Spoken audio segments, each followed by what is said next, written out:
Today we have a 2016 Ford F-150 XLT. When you apply the brakes, the front end shakes and grinds. So we're going to replace the pads and rotors, and we'll show you how this is done. First thing we do is remove the tire, of course. This has a lock on it, so make sure you get that lock out of the vehicle before you go to take the tire off.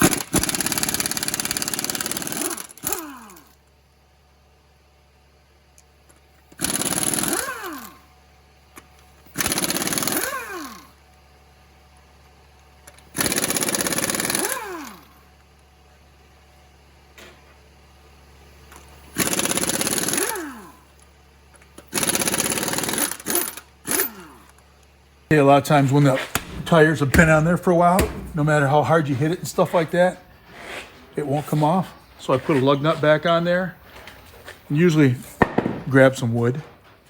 Makes it a little easier, and just tunk it on the back side. Little persuasion like that knocks it free. First thing we do is we're going to move these 213s here and take the caliper off.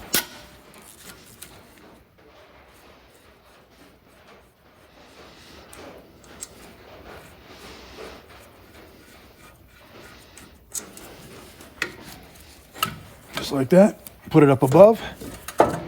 You can see the pads are wore down to nothing on both sides, but he's also complaining about it pulsating. When he hits the brakes, it kind of jumps. So we're going to replace the rotors also. On the back, you got two 21s right here and right here that hold on your caliper bracket.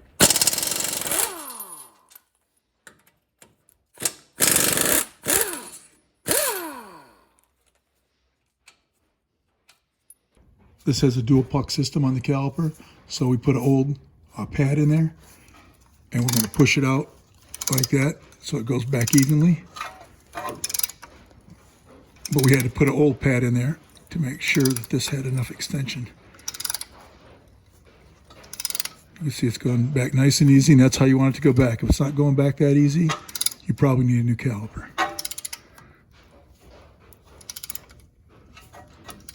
And doing it this way, you're not going to have to bleed your brakes. Just like that, it's all the way back. If you're in a rusted area, you might have to use a little persuasion. You're going to want to hit around here to loosen it up, then finally tunk on the back to break it loose. Okay, we already checked. These are the right size rotors. You're going to have to clean them off with brake clean for the fact that in storage and that, they're going to put some kind of grease or whatever on there to keep the rust off of it. So you're going to have to clean that off so it doesn't gum up your brake pads.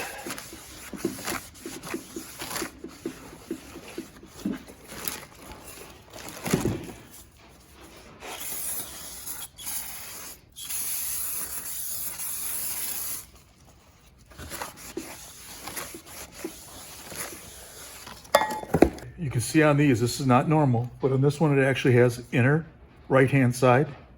You can see it's got the dual hump like that. So you always kind of look at the back of the pads to see if there's any difference. And this is the outer. This side away from the puck is the outer, and this side, closest to the dual pucks, is inner. Just tunk them out, clean them up. And you can tell the difference between the new ones and the old ones. Now you're not going to want anything on the inner part of the pad, like grease or anything, but you want these to slide easy, like that, just so it's just rubbing. So there's no resistance, so as soon as you release the brake, it snaps back where it's supposed to.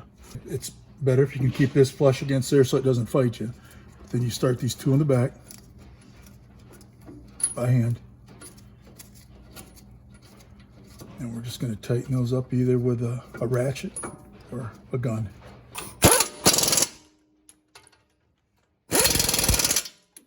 Check it, make sure our gun's working properly. Tight, tight. These slide pins have to work properly, so you're going to want to grease these up really well. Make sure that that slides really good.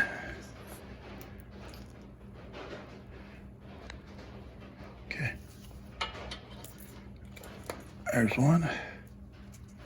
Do the same to the top.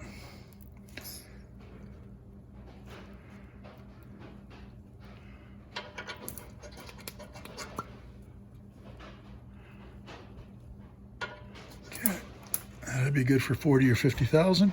We like to use this disc brake quiet. It helps eliminate squeaks. So we put a little of that on.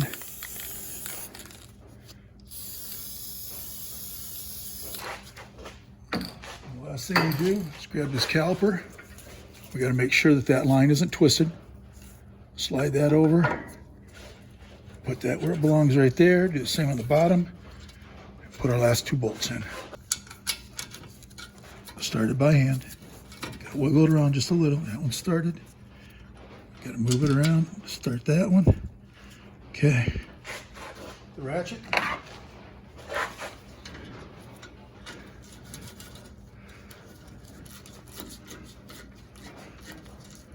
You can see how this sits like that right there, flush. That locks it in place.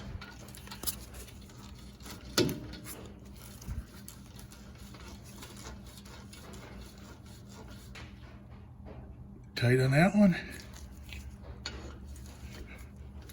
Tight on that one. I like to go back and spray everything down. Make sure I didn't get any grease or anything with my hands. Last thing we do is install the tire. Okay, we started them all by hand. We're going to go a crossing pattern. Snug them up a little.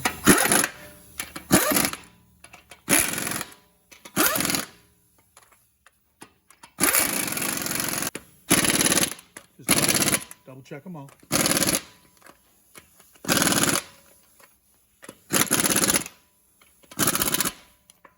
And don't forget to put this back in your car in case you have a flat tire. That's how you do front brakes and rotors on a 2016 Ford F-150 XLT.